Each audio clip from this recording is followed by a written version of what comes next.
Okay, let's dive into this. Welcome to today's Explainer, where we're tackling a genuinely fascinating intersection of history, theology, and family heritage. We're looking at a huge question today. How exactly do we balance our deep, inherited ancestral traditions with newly revealed historical truths? When new data drops that totally contradicts what our families have believed for generations, it creates this massive friction point. So today we're unpacking a source text that gives us a really compelling framework to navigate all of this. It's all about reconciling the pure sincerity of the past with the hard data of the present. And this right here is the big roadblock, isn't it? If you've ever been handed new historical or religious data that challenges how you grew up, you've probably felt this exact knee-jerk reaction. Our source text hits the nail right on the head.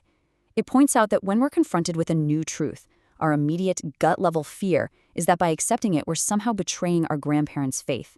We feel like we'd be declaring that the people we loved and respected the most were just living a lie.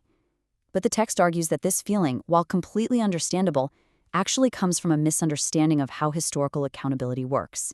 Section 1. The weight of ancestral tradition, the emotional roadblock of inherited beliefs. To really grasp the solution here, we first have to fully acknowledge the weight of the problem. We absolutely have to look at the deep sincerity of previous generations. The source text outlines this emotional tension beautifully. It recognizes that resisting new data isn't always about, stubbornly clinging to some mainstream system. It's deeply personal. It's about a profound love for your parents and grandparents. It's about looking back and remembering the genuine, rock-solid faith of your grandmother. It's knowing that your family offered sincere prayers under the substituted name Jesus and saw real, comforting answers. So when raw historical files suddenly hit your desk showing the original, uncorrupted Hebrew name Yeshua, your immediate instinct is to just throw out the data to defend your family's memory.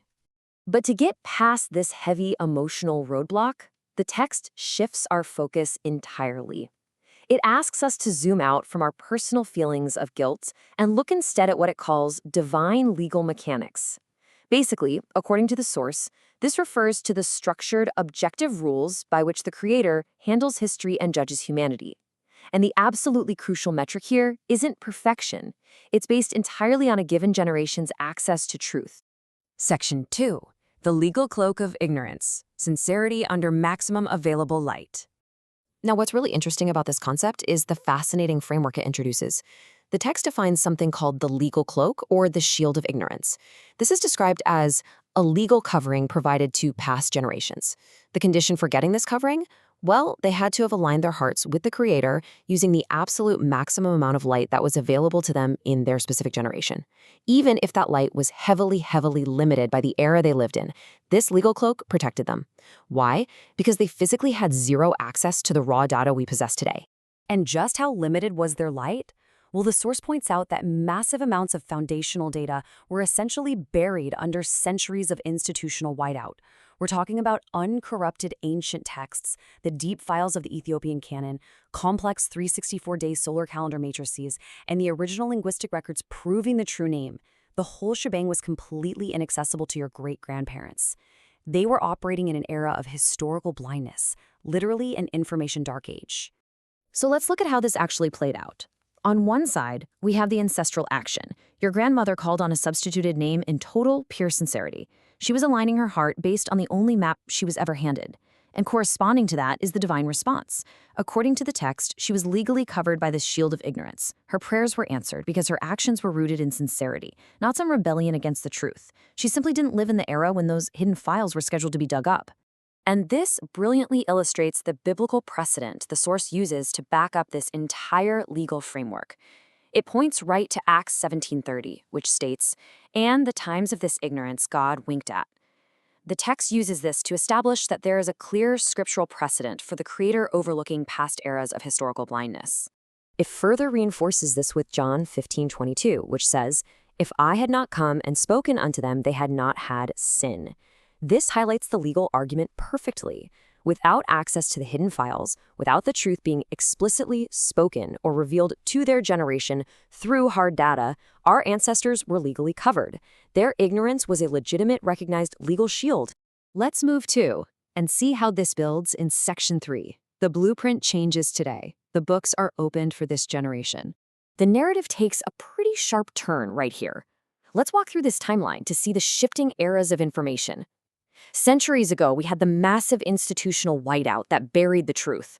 Then came the ancestral era, where our grandparents operated in sincerity under the maximum available yet highly restricted light. But as the source emphasizes, the timeline moves forward. The books are opened for this generation. And today, the raw data has finally hit the table. The information dark age is officially over. And the moment that data hits the table, the rules change completely. The source lays out a very clear sequence for this. First, you're shown the original Hebrew root of the name Yeshua. Second, you look at the historical structural calculations. Third, you see the actual mathematical and linguistic proofs of how the names were swapped. According to the text, the very second you process this sequence of new information, your legal status changes instantly. Remember those scriptures we looked at just a minute ago? The source brings them right back, but focuses on the second half of the verses, which serve as this massive hinge point.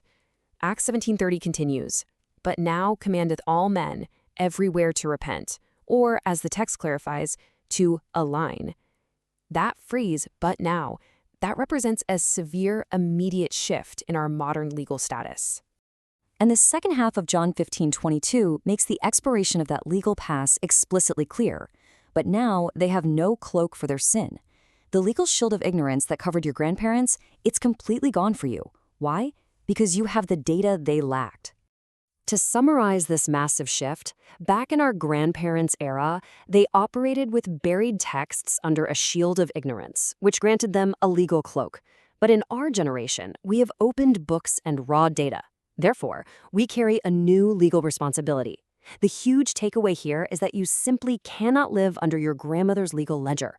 The environment has fundamentally changed. Section 4. Honoring roots, not blindness. Taking the baton of sincere faith forward. This brings us all the way back to the beginning, back to that initial emotional roadblock.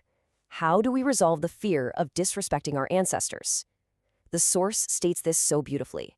It says that true honor means taking the baton of their sincere faith and walking it all the way back to the original, uncorrupted foundation they never got to see. The text argues that holding on to a substitute name just because your parents used it isn't honoring them at all. In fact, it's doing the exact opposite. It's actively choosing to stay in the dark ages that they were tragically forced to live through. So the crucial point is understanding the absolute danger of rejecting the raw data once you've seen it. If you choose to stay in the dark ages, the text warns that you're essentially weaponizing your family memory. You're using the memory of your family's genuine ignorance as an excuse to practice willful rebellion today. 0. That is the number of legal passes remaining the moment these historical facts are brought to light. The absolute finality of this legal shift really cannot be overstated. Once the mathematical proofs and the unbending historical blueprints are shown to you, the excuse of ignorance vanishes entirely. The ledger is officially updated.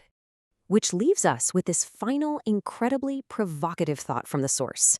It entirely flips the guilt narrative we started with. Seriously, ask yourself this.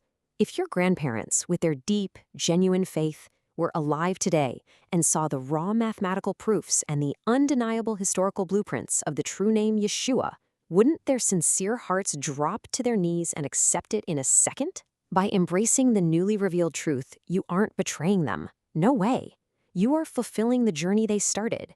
You're taking their sincere faith into the light they always deserved but never had. And ultimately, that is how you truly honor your ancestors.